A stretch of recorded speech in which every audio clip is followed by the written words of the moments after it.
પાલનપુરના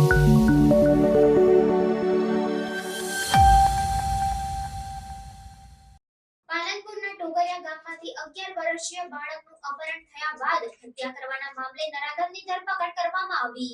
બનાસકાંઠાના પાલનપુરના ટોકરિયા ગામમાંથી 11 વર્ષીય બાળકનું અપહરણ થયા બાદ ખેતરમાં હત્યા કરાયેલી હાલતમાં મૃતદેહ મળી આવતા ચકચાર મચી હતી। બનાસકાંઠા પોલીસે ગણતરીના જ કલાકોમાં આ ગુનાનો ભેદ ઉકેલી એક શખ્સને ઝડપી પાડ્યો છે।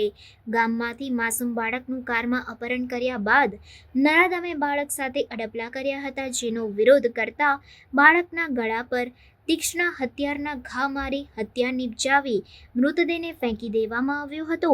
પોલીસે નરાધમને ઝડપી વધુ તપાસ હાથ ધરી છે। 14/7/2024 ના રોજ જે ગઢ વિસ્તારમાં એક 11 વર્ષીય બાળકની હત્યા કરી દેવામાં આવી છે, ત્યારબાદ તેમાંથી પોલીસ દ્વારા જે છે એક નવી પહેલ બનાસકાંઠા પોલીસ દ્વારા શરૂ કરવામાં આવી છે। પોલીસ દ્વારા એવું ઓબ્ઝર્વ કરવામાં આવ્યું છે કે આપણા બનાસકાંઠા જિલ્લામાં ઘણા એવા ફેમિલી હોય છે કે આઈધર એના માતાએ આઈધર એના પિતા દ્વારા પોતાના ધંધાર્થે ઘરની બહાર વધારે પડતું રહેવાનું થતું હોય છે, ત્યારે બાળક જે છે એ ઘરે એકલું હોય છે। બની શકે છે કે દાદા દાદી પાસે હોય, નાના નાની પાસે હોય, પણ અધરવાઇઝ તેના મોટા ભાઈ બહેનની પાસે હોય। આવા સંજોગોમાં 18 વર્ષથી નીચેનું બાળક જે છે એ આજના સંજોગોમાં ખૂબ જ વલ્નરેબલ બની જતું હોય છે। આપણા આખા ગુજરાત પોલીસ દ્વારા 60 વર્ષથી ઉપરના સિટીઝનનું એક રજિસ્ટ્રેશન કરાવવામાં આવે છે। અમે બનાસકાંઠામાં એવું નક્કી કર્યું છે કે જેટલા બી આવા ફેમિલી હશે કે જેના માતા કે પિતા અથવા તો બંને જણા ધંધાર્થે વધારે બહાર રહેતા હશે, તેનું પોલીસ સ્ટેશનમાં અને જે નાની અમારી ચોકીઓ છે કે ઓપીપી છે ત્યાં રજિસ્ટ્રેશન કરવામાં આવશે। અને એ બાળકની પાસે પોલીસ મહિનામાં વારંવાર કે અવારનવાર જ્યારે બી સમય મળશે ત્યારે પોલીસ ત્યાં જશે।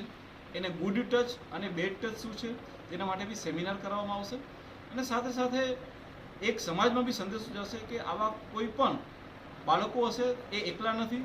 બનાસકાંઠા પોલીસ હર હંમેશા એ લોકોની સાર સંભાળ રહેવા માટે છે, અને જેથી કરીને બાળકોને કોઈ પણ આવી વસ્તુ હોય કે જે ઘરે ના કહી શકતા હોય, મૂંઝાતા હોય, એ બાળકનું સમાધાન બી થઈ શકે અને એને આવી કરાળનું અંજામથી બચાવી બી શકાય।